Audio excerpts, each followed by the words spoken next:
this is a shashlik, which is Russian for shish, which is Turkish for brochette, which is French for skewer, and they're all getting kebabbed today on the French Chef.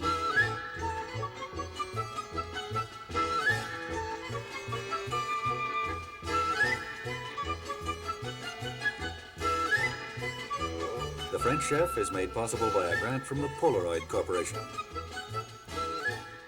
Welcome to the French Chef. I'm Julia Child. This is a brochette, skewer, or shish kebab. Shish is a skewer and kebab is Turkish for broiled meat. And so, therefore, shish kebab, a Turkish business. And it has lovely looking things on it like tomatoes and mushrooms and onions. But the trouble is, it's beautiful to look at, but it's mostly inedible. It's a terrible disappointment. And we might just as well admit it, it's image cookery. And the reason it's unsuccessful is the cooking times for each one of these things is different. The onions really need about an hour to cook. And the tomatoes need, maybe 5 or 6 minutes. The meat needs 15 minutes. Bacon is just going to remain raw all the time. So that's too bad, and the only successful way to do one of these shish things is to have on the skewer things that all take the same time to cook. And we're going to do 3 different ones today, and they all cook the same way. They can either be broiled in the oven, or you can charcoal cook them. And here is scallops en brochette. These are all scallops, and they all take the same time to cook. And here is a chicken shish kebab, which has various things on it, some of which have been pre-cooked. And this is a lamb shashlik with bacon on it and lamb. And so I'm going to start out with the bacon. The bacon actually acts as an automatic baster, so it's very nice to have on particularly a plain meat thing. And this is bacon, which I'm cutting up into about 1-inch squares, and it's about 1/4 of an inch thick. And I'm going to blanch it. And blanch means to simmer in water. And the reason is that this is a lamb dish, and if I don't blanch it, it's going to taste like a bacon dish because the bacon has a smoky taste. And the blanching for about 10 minutes in water will take out the smoky taste, but it will still have its fat, and it will still have a good flavor. So I shall take this over to where I'm going to assemble my shish kebab, or shashlik, I should say. Now, if you're going to do a meat on the skewer, like lamb or beef, you've got to remember that it's barbecued, and so it's really cooked just the way steak is. So you have to get steak or chopped meat. And this is expensive, so be prepared for the best. And I think one of the best things to do on a skewer is leg of lamb, and get the center part of the leg of lamb, not the shank that has all kinds of gristle in it. And then trim off all the fat and try and make the pieces about 1.5 inches square. And if you don't have them, you will end up with some rather short pieces, and these you can roll up. But you try and make everything look about the same. And 1/2 pound a person is about the right amount. And then I'm going to marinate these. You can do it just with salt and pepper, but a marinade is very nice. And with this, I'm going to have a little lemon. When we were in Paris, we had a marvelous couscous. And the lamb brochette that came with it had lemon on it and a few herbs and garlic. It was absolutely delicious. So I'm taking off these zest, or just the yellow part of the lemon peel, and then I'm going to chop it all up fine.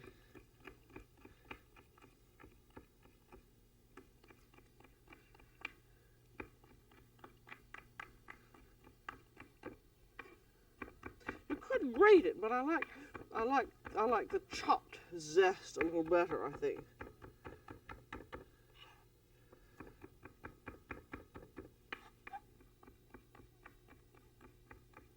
You don't want to put in the white part because that is a little bit bitter, so a vegetable peeler does the best job. Then in that goes into the lamb. And I want about the juice of half a lemon.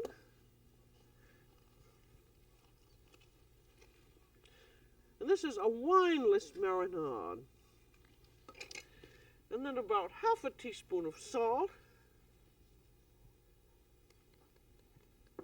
And some freshly ground pepper from a pepper mill, about 5 or 6 grindings of it.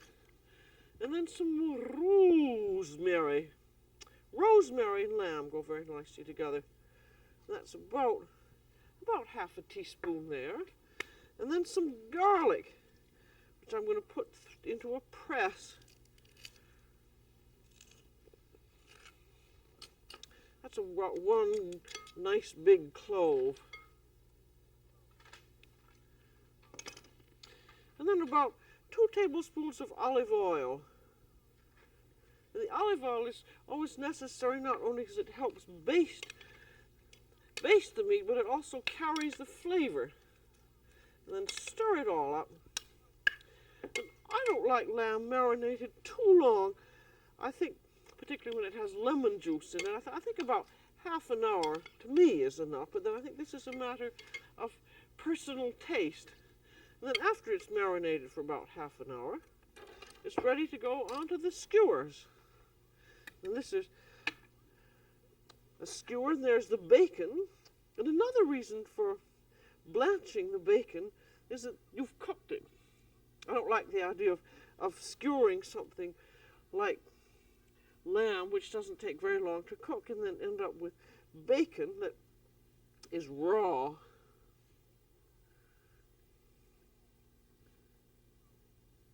This is probably one of the most ancient and fundamental of all of the skewer dishes, I think. And very much as I said, about half a pound is a very generous serving, but I think you have to go very much by eye, because this is really very chunky meat. There's 1, 2, 3, 4, 5, no, 6. Well, I could put 1 more on to be very generous indeed.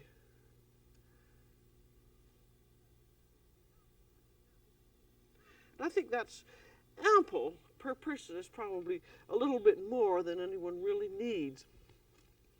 But as you see, you're going to have no problem with this because it's entirely, there's another one, it's just all lamb, and it all takes exactly the same amount of time to cook. So this is called a shashlik because it's Russian. Now I'm going to do another kind of a skewer. This will be a chicken one. This is called a chicken shish kebab. I'm really not sure of all these terms, but I decided we should change them all, have them all sound a little bit different. And this one has sausages and mushrooms and chicken liver alternating.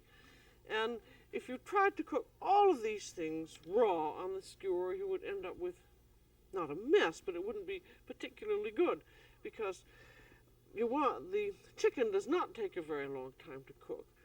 The sausage, I think, should be browned and cooked a little bit before it goes on. And the mushrooms need some pre-cooking. So I'm going to do some pre-cooking of them. Get rid of this. And here we have mushrooms, and I also have sausage. And they're going to, this is just a little bit of a simmering, and it seems to me that this helps. Just about 4 or 5 minutes. I've got 4 mushrooms in there and a little bit of butter. And you can put in a little pinch of salt. And this is just to get them started. I found that if you do them raw on the skewer, they sometimes shrivel up. And just a little bit of cooking also helps to keep them on the skewer. So I'm just cooking them very slowly for about, 3 or 4 minutes, just to wilt them very, very slightly. And then sausages. These are Italian sausages, which have a very nice flavor to them.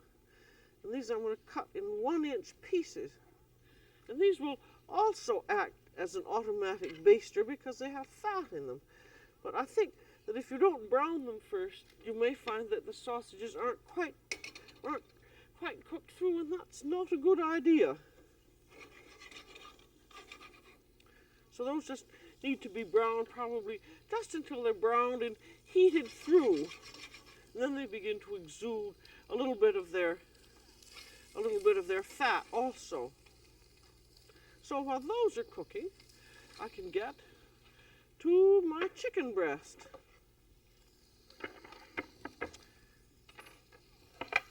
And you can use chicken thighs, but I don't think the drumsticks are as good because they've got a bit of gristle and tendons in them. But whatever you decide to take, I would suggest either thighs or breast. Take the skin off. And you just peel it off. The important thing is with the chicken that you get either all breast or either all thigh, so that it's going to cook at the same time. Thigh dark meat takes a little longer to cook than light meat. Now there is the skin off the breast. That's a double breast there. And then that's the breastbone, and cut right down that. And then you bone one side at a time. I'm going to shake up these sausages to make sure they're doing nicely. And then boning is very simple, and you might as well learn to bone it yourself, because if you have it boned, then you have to pay extra, and it's so easy to do, there's no reason why you should pay extra.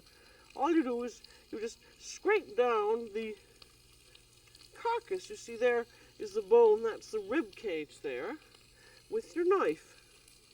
And if you scrape against the bone, you have no problem at all. There you are, one breast, all in one piece. And then you do the other breast in the same way. And see, there's that carcass left over. I'll take those mushrooms off, shake up my sausages a little bit. If you're designing a kitchen, be sure that you have a workplace right next to the stove so that you can do several things at once, like boning a chicken breast and browning sausages at the same time. Now there's just the end of the breastbone there, which I'll just take out.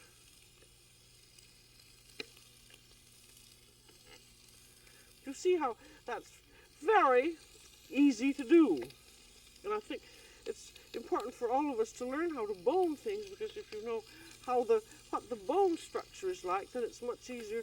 Say if you have to carve a cooked chicken, you know what to find, what you're going to find in it in the way of bones. I'm trimming off any little bits of fat there. And those are ready. Then you have this nice amount of bone with a bit of meat attached onto it, and skin, and just chop that up and make a nice chicken stock out of it. Just chop it up, and you can simmer it just in a little bit of salted water to cover, and then you have a nice chicken stock. And if you're not going to use it now, you can put it in the freezer.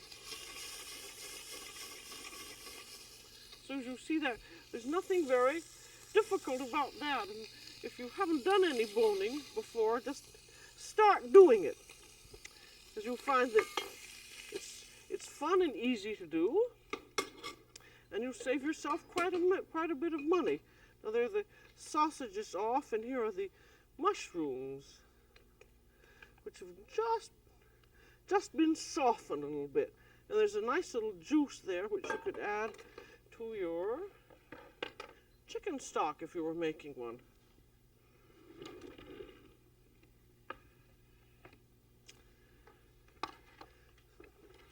I think that one side of the breast per person is probably enough. It just depends on what you're planning to do, and cut that up into pieces about an inch. And they again, you can have a long piece and fold it up if you'd like. This is very much what you feel like doing. And then after you've cut it up, you can assemble it onto your skewer. And you start out with a piece of sausage. I think the sausage is terribly nice because these Italian sausages have a good flavor, and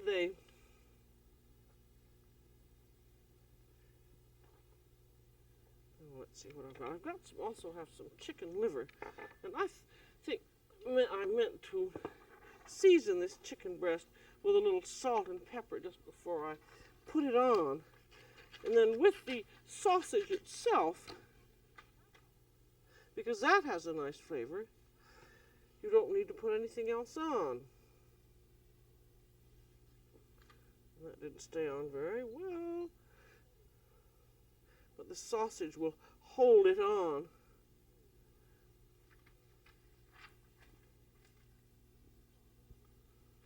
So on, you just keep on filling up your skewer, and there's one that's already filled up. Put this away.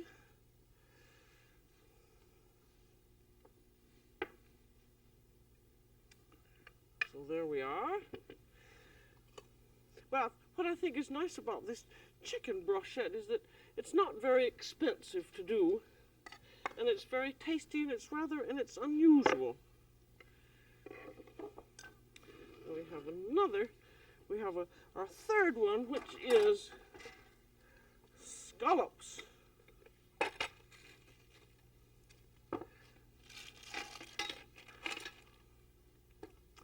Now be sure, when you're going to do scallops, be sure that they have a lovely sweet smell, and just smell them. And if they're very perishable, and when you buy them, if they won't let you smell them in the fish market, you can buy them and go out to the outside and smell them. And then, if they're not good, take them right back. Luckily, in this country, the customer is always right. That's not true everywhere. Now these I'm going to salt lightly, and then a little bit of pepper on them. Again, with the pepper grinder. And then they're going to be floured. I've got some flour over here. And the flour you only put on just at the very last minute. Because if you flour them too soon, they get all sticky. And then to get the excess flour off, you can just shake them in a sieve like that.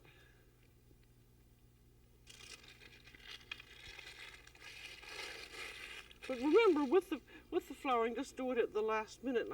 And I like putting the flour on because it helps them to brown. And these I'm going to do on wooden skewers, which are very, very nice because there are some, and they come in little packages. And if you don't find any, you could use cotton throat swabs and just break them off. But what's nice, if you're going to have a party with hundreds and hundreds of people, you can just make the skewers and then throw them away. And always, to keep them from burning, wet them for about 10 or 15 minutes before you put them on the skewers. Just let them soak in water. And now these are going to have, very, very simply, because again, if you have good goods, you don't need to have anything too fancy. They're just going to have a little bay leaf. This we had when we were on the island of Murano near Venice, and we went out to a little tiny restaurant and it was eel that was en brochette with some bay leaf. And get imported bay leaf, and I'm not going to put it on about every other one, and just continue filling up your skewers, and there you are when it's all ready.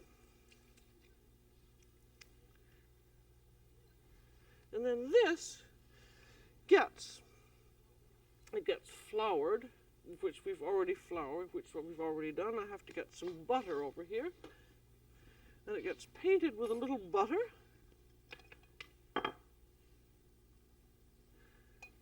And then it's going to get some breadcrumbs on.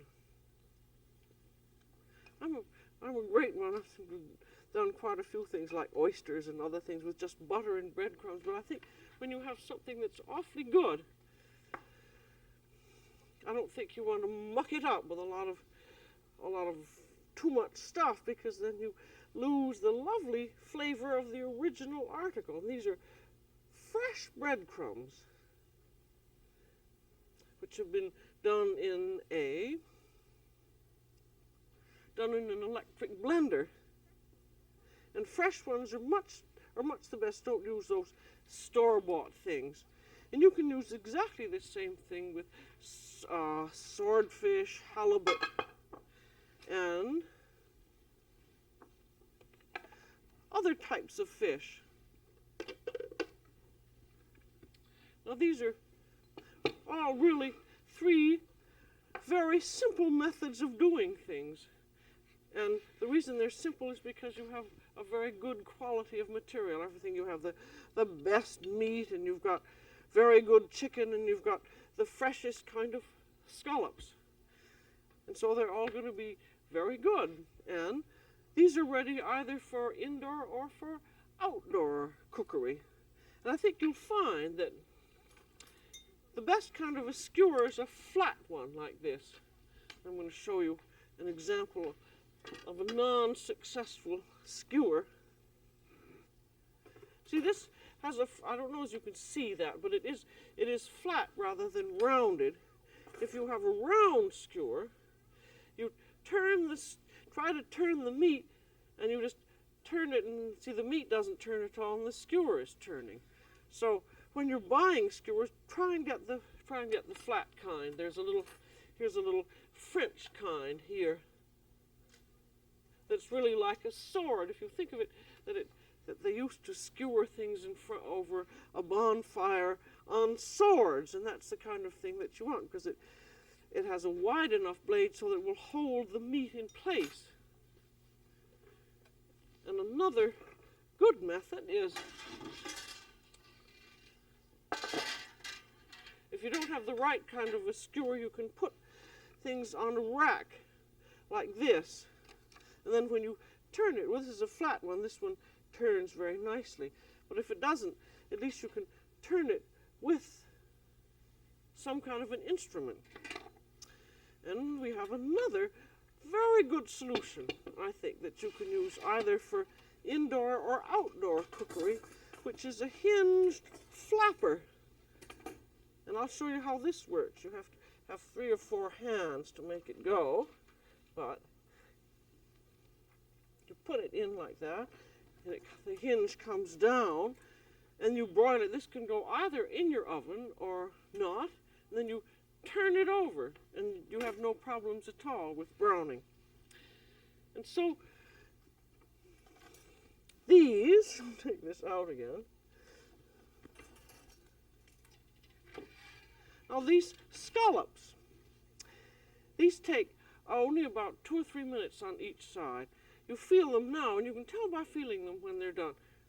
It's squashy now, but when it's done, it has a springiness. And you brown it on one side and then turn it and brown it on the other. And the lamb and the chicken both take about 15 minutes in all, about 7 or 8 minutes on each side. And again, now it's squashy, chicken is squashy, but when it's done, it has taken on a little springiness. And also the juices, and be sure that you don't overcook the lamb. Lamb should be rosy, pinky, and it has much more flavor. If it's overcooked, it just, I don't know, I think a lot of people haven't really tasted the way lamb should be, and I have some brochettes all ready. And we'll take them out, and you'll see how they look. And there's a nice platter of rice, of a risotto, and here are our various brochettes, all cooked and ready to eat. And I'm going to I think it's rather fun to have all kinds. This depends on what people like. Some people are fish eaters and some are lamb eaters. Those there. And here go there's our little scallop brochettes. Brochette, I should say, if that's a proper French pronunciation. But be sure, when you're doing these things, don't overcook them. I think feeling is a good way, and notice the juices. Because there's nothing worse than overcooked meat.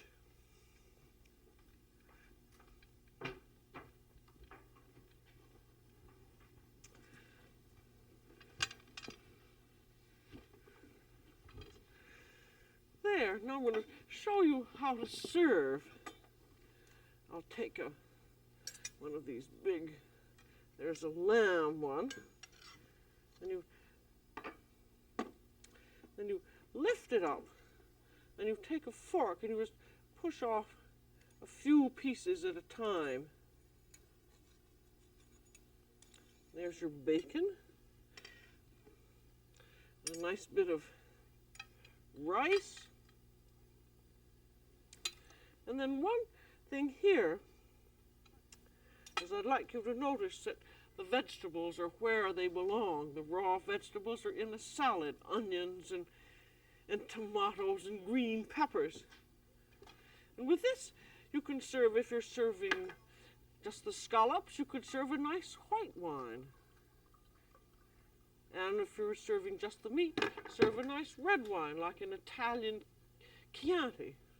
Now what I like about these shish dishes is that you can be luxurious with legs of lamb, or you can be quick and easy with scallops, or you can be all mixed up with chicken. But everybody loves them cooked this way because everything is edible, including the vegetables. So that's all for today on The French Chef. This is Julia Child. Bon appétit!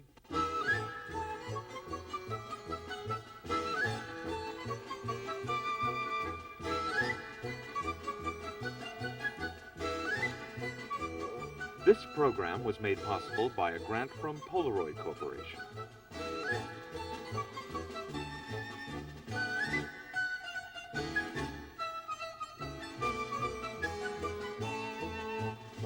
Julia Child is the author of From Julia Child's Kitchen, which includes the recipes from this program.